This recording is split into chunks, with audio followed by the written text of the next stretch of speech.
नमस्कार मेरे प्यारे बच्चों। आज मैं आपको पढ़ाने जा रहा हूं कोरोजन के बारे में। कोरोजन सुना है बच्चों आपने? कोरोजन का मतलब क्या होता है? कोरोजन का बच्चों मतलब होता है जब किसी मेटल सरफेस के ऊपर एटमॉस्फेरिक जो गैसेस होती हैं वो अटैक करती हैं और मेटल को धीरे धीरे खा जाती हैं। मतलब मेटल अपने कंबाइंड फॉर्म में चला जाए। समझते हो कंबाइंड फॉर्म का मतलब? आपने मेटलर्जी पढ़ा है क्या? जैसे Fe2O3 से हम Fe को निकालते हैं। अगर Fe मेटल Fe हुआ वापस Fe2O3 में कन्वर्ट कर जाए बच्चों, एग्जांपल मैं दे रहा हूं, दैट इज कॉल्ड कोरोजन। मतलब मेटल का वापस अपने कंबाइंड फॉर्म में चले जाना, मतलब मेटल का खराब हो जाना। मेटल हम निकाल रहे हैं, प्योर मेटल मुझे चाहिए, और मेटल का बच्चों खराब हो जाना, यही तो हमारा क्या है? कोरोजन है। और कोरोजन का बच्चों सबसे अच्छा एग्जांपल है रस्टिंग ऑफ आयरन, लोहे में जंग लगना। क्या बच्चों? लोहे में जंग लगना। ये देख रहे हो आप? ये देखो कैसे लोहे में जंग लगी है। अगर ये गलती से हाथ में लग जाए, कट जाए हाथ, तो हम लोग इंजेक्शन लेते हैं ना, टेटनस का इंजेक्शन। तो देखो बच्चों ये कैसे देख रहे हो, ये कैसे जंग लगा हुआ है। ध्यान से ऑब्जर्व करो। दिख रहा है बच्चों? ये दिख रहा है आपको? ऑब्जर्व कर पा रहे हो कैसे जंग लगा हुआ है? एक्चुअली बच्चों Fe2O3 का फॉर्मेशन हो रहा है यहाँ पर। यही बच्चों मैं दिखाना चाहूंगा आपको कि कैसे जंग लगता है। तो रस्टिंग ऑफ आयरन जो है बच्चों, वो क्या है? कोरोजन का एग्जांपल है। तो क्या है? It is the process of slowly eating away, धीरे धीरे खत्म हो जाना, of metal due to attack of atmospheric gases on the surface of metal. तो मेटल पर एटमॉस्फेरिक जो गैसेज हैं, जो एयर के अंदर जो गैसेज हैं, वो अटैक करती हैं और मेटल को बच्चों खा जाती हैं। इसी को हम क्या कहते हैं? कोरोजन बोलते हैं। तो बच्चों अब इसमें मैं आगे बढ़ता हूं, रस्टिंग ऑफ आयरन के बारे में बात करते हैं। तो बच्चों बात करते हैं rusting of iron. Rusting of iron is the best example of corrosion. ठीक है बच्चों? तो बात करते हैं क्या क्या बच्चों? बात करते हैं rusting of iron. Rusting of iron, rusting of iron. तो क्या क्या इसके स्टेप्स हैं रस्टिंग ऑफ आयरन? तो रस्टिंग ऑफ आयरन, आयरन के स्टेप्स क्या क्या है? कैसे लोहे में जंग लगता है? रस्टिंग मतलब जंग लगना। और क्या बनता है? तो बच्चों मैं देखना चाहूंगा बच्चों कितने स्टेप्स होते हैं इसके अंदर। इसके अंदर 5 स्टेप्स बच्चों होते हैं। स्टेप्स, ठीक है बच्चों? स्टेप्स लिखते हैं। रस्टिंग ऑफ आयरन जो है एग्जांपल किसका है? कोरोजन का। बच्चों मिटा रहा हूं मैं, बहुत अच्छे से लिखता हूं। चलिए स्टेप्स क्या क्या बच्चे होंगे। तो यहां स्टेप्स की अगर हम बात करें तो बच्चों पहला जो स्टेप होता है, पहला स्टेप जो बच्चों सरफेस है, इस देख रहे हो, इस जो लोहे का सरफेस आप सामने दिख रहा है बच्चों, तो दिक्कत तो नहीं है? बच्चों जो लोहे का सरफेस है ना, जहां भी यूनिफॉर्म सरफेस नहीं होगा ना, वहां पे एटमॉस्फेरिक गैसेस जमना शुरू होंगे। और यहां जो बच्चों वाटर वेपर्स जो प्रेजेंट हैं, वो क्या करते हैं बच्चों? वो CO2 को ऑक्सीडाइज कर देते हैं। तो सबसे बच्चों पहला जो स्टेप होता है ना, वो होता है क्या? H2O जो होता है, H2O वेपर, ठीक है, तो प्रेजेंट है ऑलरेडी तो सरफेस के ऊपर। तो H2O जो है सबसे पहले CO2 को बच्चों ऑक्सीडाइज कर देता है, और ये मेरे प्यारे बच्चों बन जाता है H2CO3। ये एकदम जरूरी है, याद रखना। अगर एसिड नहीं बने तो कभी रस्टिंग हो ही नहीं। तो जब H2CO3 बना, तो ये H2CO3 एसिड मीडियम अब बनना शुरू करेगा, और H2CO3 बच्चों टूटेगा। You know it's very weak acid, तो रिवर्सिबल रिएक्शंस होंगे 2H++ CO3 2-। देखो बच्चों यही है जड़ सबका। एसिड मीडियम तैयार हो चुका है। जैसे ही H+ पैदा हुआ, इसको इलेक्ट्रॉन्स की भूख चाहिए, इलेक्ट्रॉन्स की भूख है इसको। तुमको भूख लगती है तो खाना मांगते हो कि नहीं मांगते हो? इसके पास इलेक्ट्रॉन देखो H+ के फॉर्म में आ गया। H+ now it needs electrons. ये बोलेगा मुझे इलेक्ट्रॉन चाहिए हमको। बस बच्चों पहला स्टेप ये हुआ। दूसरा स्टेप बच्चों क्या होगा? अब ये बोलेगा कि भैया इलेक्ट्रॉन दो हमको। तब बच्चों क्या होगा? Fe का ऑक्सीडेशन होगा। क्या होगा बच्चों? Fe का क्या होगा? ऑक्सीडेशन होगा। क्या होगा? ऑक्सीडेशन होगा। इस इलेक्ट्रॉन को देखते हुए अब देखो यहां पर, अब इलेक्ट्रॉन को ले सकता है। अब देखो बच्चों, जिस साइट में मैं बोल रहा हूं, जहां जहां ये होगा उसको हम एनोड बोलते हैं। तो आप लिख लीजिएगा द साइट्स, मैं बोल रहा हूं लिख लीजिएगा the sites containing this reactions are called anode. जिन साइड्स में, जिन जगह पर ये रिएक्शन बच्चों होगा उसको हम क्या बोलेंगे? एनोड बोलेंगे। बढ़िया, समझ आई बच्चों बात? Fe2 plus 2 electron. अब बच्चों तीसरा स्टेप जो होता है, इलेक्ट्रॉन जब लॉस किया तो लेने वाला होना चाहिए। अब आता है कैथोड की बारी। तो बच्चों क्या होता है? You know oxygen is very high electronegative element. और O2 जो है, O2 में ऑक्सीजन जो है वो इलेक्ट्रोनेगेटिव एलिमेंट है। तो O2 में ऑक्सीजन क्या है? इलेक्ट्रोनेगेटिव एलिमेंट है और चाहे इलेक्ट्रॉन लेना चाहेगा। यू नो O2 है और यहाँ है बच्चों H+ भी है। अब O2 एंड H+ का प्लान हुआ कि जो Fe ने इलेक्ट्रॉन लॉस किया भाई इसको गेन किया जाए। तो बच्चों O2 प्लस H+ इलेक्ट्रॉन, और ये मेरे प्यारे बच्चों बन जाएगा H2O। इसको मैं 2 से गुना कर देता हूं बच्चों, ये हो जाएगा 2H2O। यहां बच्चों कितना हो जाएगा? 4H+ हो जाएगा बच्चों। ठीक से लिख दो इसको।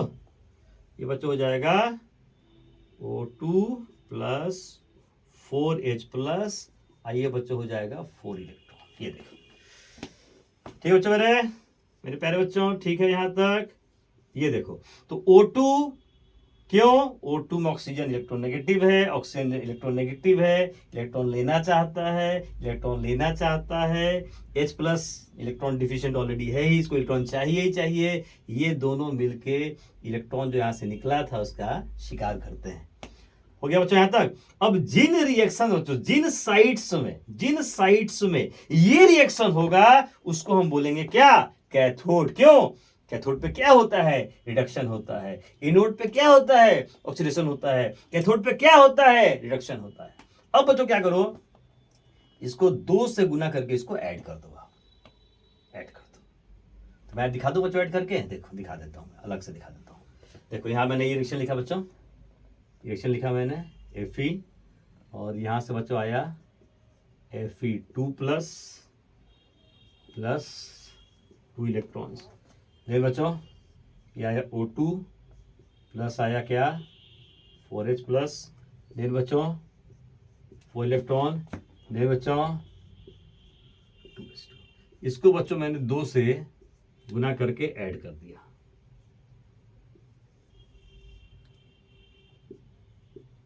ऐड कर दो बच्चों, क्या कर दो? तो ऐड करो तो क्या आ जाएगा? अच्छा ये आ जाएगा हमारा क्या? 2Fe, ठीक है, प्लस 2Fe प्लस O2, ठीक है, 2Fe plus O2 plus 4H+, ठीक है। 4 इलेक्ट्रॉन से इलेक्ट्रॉन कैंसिल हो गया, ये बचवा आ जाएगा, मुझे बताना 2Fe2 प्लस प्लस बच्चों आ जाएगा 2H2। दिख रहा बच्चों, कोई दिक्कत तो नहीं है? यस, कोई टेंशन नहीं, ठीक है बच्चों, कोई दिक्कत ही ना मेरे प्यारे बच्चों। चलिए ठीक है, हो गया बच्चों, ये आ गया।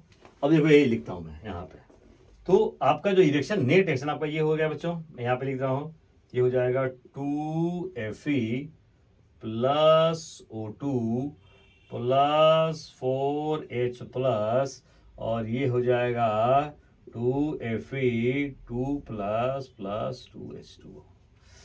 ये बच्चों आ गया रिएक्शन, ठीक है। तो मैंने क्या किया, इसको 2 से गुना करके इसको इक्वेशन को बच्चों ये जो है 2 से गुना किए, इसका जोड़ दिए। देख लो ऑलरेडी सब बैलेंस है, 4 पॉजिटिव 2Fe, 2 ऑक्सीजन, चलो देखो बच्चों बैलेंस है ऑलरेडी। बहुत बढ़िया मेरे प्यारे बच्चों, कोई दिक्कत नहीं ना, वेरी गुड। अब बच्चों क्या होगा, ये थर्ड स्टेप हुआ। अब हमारा ये थर्ड स्टेप में ये आ गया। अब बच्चों फोर्थ स्टेप क्या होगा? तो मेरे प्यारे बच्चों जो फोर्थ स्टेप होगा वो बड़ा मजेदार होगा। कैसे बच्चों? जो फोर्थ स्टेप हमारा होगा वो बच्चों बड़ा मजेदार स्टेप होगा। कैसे? वो देखो बच्चों, अब क्या होगा, ये जो बच्चों Fe2+ है, फोर्थ स्टेप Fe2+ है, ये O2NH2O को अपने साथ लेके और ये बच्चों बना लेगा Fe2O3 प्लस H+, ये बच्चों बना दिया। यही लिख दूं क्या बच्चों? मैं यही लिख देता हूँ, फोर्थ स्टेप नीचे ही लिख देता हूँ, यहाँ फोर्थ स्टेप में, ठीक है। फोर्थ स्टेप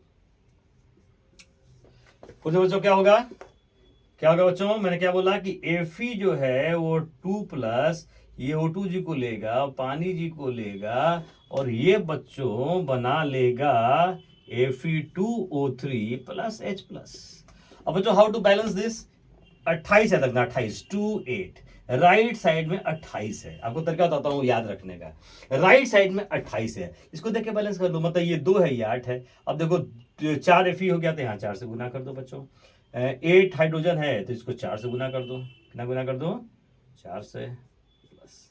देखो तो ऑलरेडी सब बैलेंस हो गया, 6 ऑक्सीजन 6 ऑक्सीजन, देखो ऑलरेडी आ गया, हो गया बच्चों, आ गया। और ये जो Fe2O3 बच्चों है, तो फाइनल स्टेप बच्चों नाउ कमिंग, फाइनल बच्चों स्टेप आ रहा है क्या, Fe2O3 जो है वो X मोलिकुल्स H2O का क्या करेगा, अब लेगा, आजा बाबू मेरे पास, और यही बच्चों जो बना Fe2O3 XH2O, यही बच्चों है कि रस्ट, किसको रस्टिंग कहते हो, यही हमारा रस्ट का फॉर्मूला है। यस, यही बच्चों रस्ट। Fe2O3 जो है एक्स मोलिकुल्स H2O का क्या किया, एड्सॉर्ब किया अपने सरफेस के ऊपर, और ये बच्चों बना लिया Fe2O3 XH2O, यही बच्चों रस्ट है। अब यही बच्चों रस्ट है, ये देख रहे हो ना, यही रस्ट है, देख रहे हो ना, ये सब जंग लगा हुआ है, हाँ सब देखो जंग लगा है, देख रहे हो सब जगह जंग लगा है। तो होता क्या है बच्चों ना कि रस्ट जो है टिकता, स्टिक नहीं होता है, टिकता नहीं है, ये निकल जाता है, जैसे ही निकल के बाहर निकल जाएगा तो फिर फ्रेश जो है आयरन आ जाएगा, फिर जो एटमॉस्फेरिक गैसेज हैं फिर उसको अटैक करेंगी और फिर उसको क्या कर देंगी, रस्टिंग करती चली जाएंगी, और ये धीरे धीरे लोहा कम होते होते खत्म हो जाएगा। इसीलिए जो लोहे के पुल होते हैं वो गिर जाते हैं जंग लगने के चलते, क्योंकि जो रस्टिंग होती है ना ये टिकता नहीं है, तो ये क्या हो जाएगा, अलग हो जाएगा, तो फिर वो क्या धीरे धीरे क्या होगा, लोहा खोखला होता चला जाएगा, धीरे धीरे खत्म हो जाएगा। इसी से बच्चों दिस इज कॉल्ड रस्ट, इसलिए बड़ा डेंजरस होता है ये, very very dangerous. Rusting is rust मतलब जो कोरोजन प्रोसेस है, इट्स वेरी वेरी डेंजरस। तो मेरे प्यारे बच्चों मैंने सब कुछ बता दिया, कोरोजन क्या होता है और रस्टिंग में कितने स्टेप्स होते हैं, आप सारा याद कर जाएंगे बच्चों, बस। ओके बच्चों, thank you very very much.